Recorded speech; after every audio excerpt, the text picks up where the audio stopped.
Silver spent the entire week trapped under 85. Gold finished strong, silver did not. Gold pushed higher into the close and looked like it still had momentum.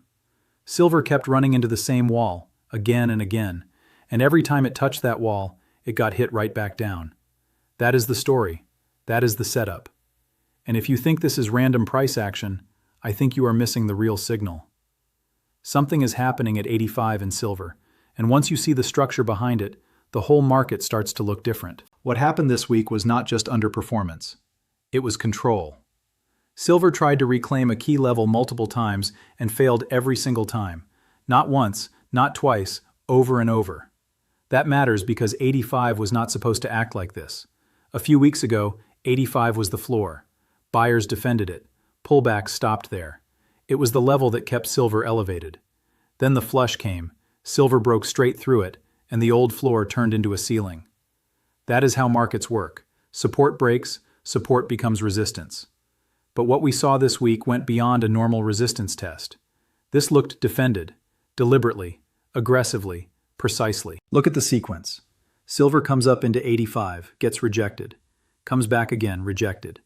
Pushes intraday above it, gets slammed back under it before the close. That kind of action leaves a fingerprint. It tells you there is supply sitting there. Real supply, size, enough to meet every breakout attempt and shove price back down before the market can change character. One failed attempt can be noise. A cluster of failed attempts at the same price in the same week is a message. The message is simple. There are sellers parked at 85, and they do not want silver above that line. Not yet.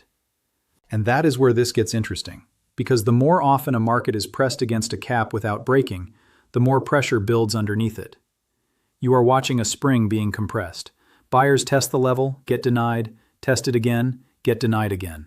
And each failure creates frustration in the short term, but tension in the bigger picture. Either buyers finally give up and price rolls over, or the wall eventually cracks, and the move that follows becomes violent because all that trapped demand finally gets loose at once.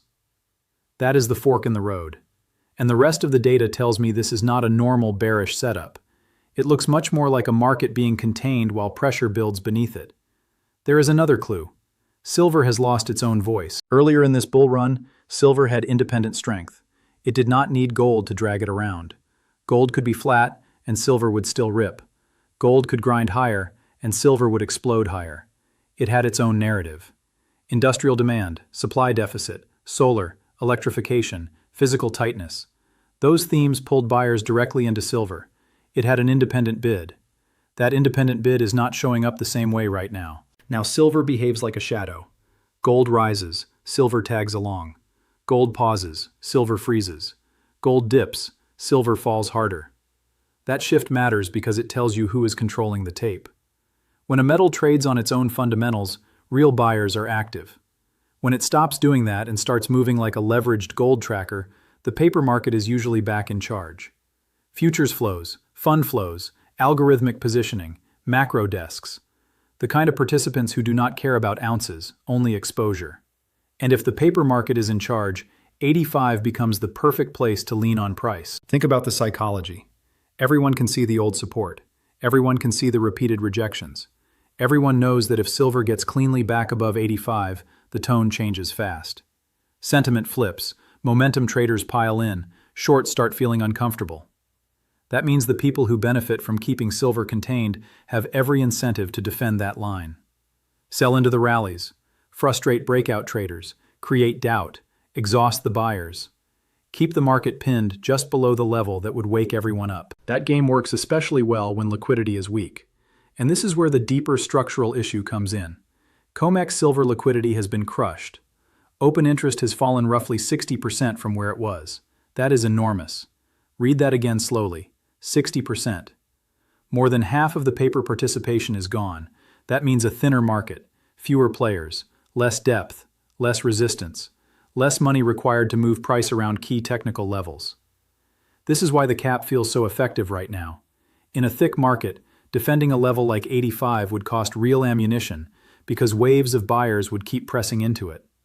In a thin market, you do not need nearly as much force. A smaller amount of selling can control a much bigger chunk of price action. Thin markets are easier to push, easier to pin, easier to manipulate. That is not drama, that is structure. And the numbers make this even more striking.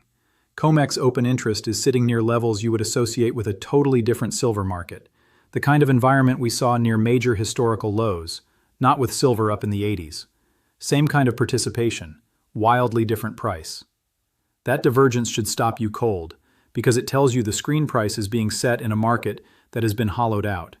When the market that sets the price loses most of its participants, the remaining participants gain far more control over what everybody else sees. Now zoom out one layer further. The exchanges are not exactly overflowing with metal. Shanghai stocks have been drained hard. COMEX inventories are down sharply from prior peaks. Another major exchange is running thin enough that every fresh update makes people do the same calculation in their head. What happens if somebody wants delivery and the metal is not there in size? What happens if price keeps pretending supply is comfortable while vault numbers keep saying the opposite? That disconnect cannot stretch forever. At some point, the paper story and the physical story collide. And when they do, resistance levels like 85 stop mattering. They get erased. This is why I keep coming back to the same idea. The cap at 85 is real, but it also looks temporary. The stronger the cap appears while the underlying market tightens, the more dangerous it becomes for the people defending it. Because a defended level is only powerful until it fails. After that, it becomes fuel. Now let's bring gold into this, because gold is the timing engine in this setup. Gold has been following a pattern through this entire bull market that most people still do not appreciate. It does not rise in a smooth, elegant staircase. It surges in bursts, big chunks, roughly 20% at a time. Then it rests. Then it shakes people out. Then everyone starts calling the move over. Then it launches again. That rhythm has shown up again and again. Burst, consolidation, burst, consolidation. Same movie, different chapter. And the most important part is that each 20% move starts from a higher base than the last one. 20% from a much larger number creates a much larger dollar move. That is how a bull market starts to feel slow and then suddenly looks unstoppable. The percentages are similar. The nominal gains get bigger and bigger. That is why the chart starts looking insane only after the pattern has repeated a few times. Right now, gold looks like it is in one of those consolidation phases again. It had a powerful run. It got hit. It turned volatile. It stopped feeling easy. It started shaking confidence. That is exactly what these pauses are supposed to do. They are designed to make you believe the prior move was the move, to convince you the trend is tired, to create emotional fatigue right before the next expansion. If that recurring pattern holds one more time, the next leg in gold projects materially higher from here. And if gold makes that move, silver does not need much imagination. Silver does what silver always does when gold really starts moving. It amplifies. Gold climbs, silver overreacts. Gold squeezes higher, silver makes people dizzy. That is its nature. Higher beta, smaller market, more volatility, more emotion. That is why the 85 cap matters so much. Because if gold starts the next leg and silver is still pinned right below a major breakout line, the pressure release can be savage. Do the math conceptually, not emotionally. If gold pushes into its next expansion phase, silver does not need to rise modestly. A breakout in silver can become a sprint because it is starting from a compressed state. It is not drifting higher in a relaxed market. It is being held down in a tight market. Those are two very different conditions. One creates gradual moves. The other creates air pockets and gaps. That brings us to the bigger lens, the one most people still refuse to use. Gold is not really going up. The currency is going down. That sounds like semantics until you sit with it. Then it changes everything. If the measuring stick itself is shrinking, what looks like a rising gold price is often just a falling unit of measurement. Gold is not magically becoming something new. It is doing what it has always done. It is reflecting the loss of purchasing power in the currency used to price it. It is the mirror. The distortion is in the dollar, not in the metal. Once you think in those terms, a lot of lazy arguments fall apart. People say gold is too high. Compared to what? Compared to a currency that has been diluted for decades. Compared to a system drowning in debt. Compared to constant fiscal expansion, monetary compromise, and structural inflation pressure. Why would the metal reverse to some nostalgic level when the conditions that supported that old price do not exist anymore? The debt burden keeps compounding. The money base keeps expanding over time. The political system keeps choosing delay over discipline. That means the currency keeps losing purchasing power in real terms. Maybe not in a straight line, maybe not every month, but directionally, relentlessly. Gold simply reports that loss more honestly than most assets do. And silver lives in that same monetary world, except silver has another engine attached to it. It is not only a monetary metal, it is also an industrial metal. That means it can benefit from currency debasement and from real-world demand at the same time. Monetary fear pulls on one side, industrial demand pulls on the other. If both engines fire together, silver becomes extremely difficult to value using calm, linear thinking. Now layer in rates. The macro setup ahead increasingly points toward negative real rates. That phrase gets thrown around a lot, but the concept is brutally simple. If inflation is running hotter than what you earn on cash, you are getting poorer by saving in currency. Not theoretically, actually, in real time. Your bank balance might look stable. Your purchasing power is bleeding out underneath it. That environment is historically powerful for precious metals. When real rates go negative, the opportunity cost of holding gold drops, the confidence in cash weakens, and capital starts looking for protection instead of yield. Gold thrives there, and silver, because it combines monetary and industrial characteristics, can move even more explosively if broader demand stays firm. Now think about the current ingredients: sticky inflation pressure, energy risk, trade friction, tariff effects, supply chain stress, a central bank that cannot move freely without breaking something somewhere else, slowing growth colliding with persistent price pressure.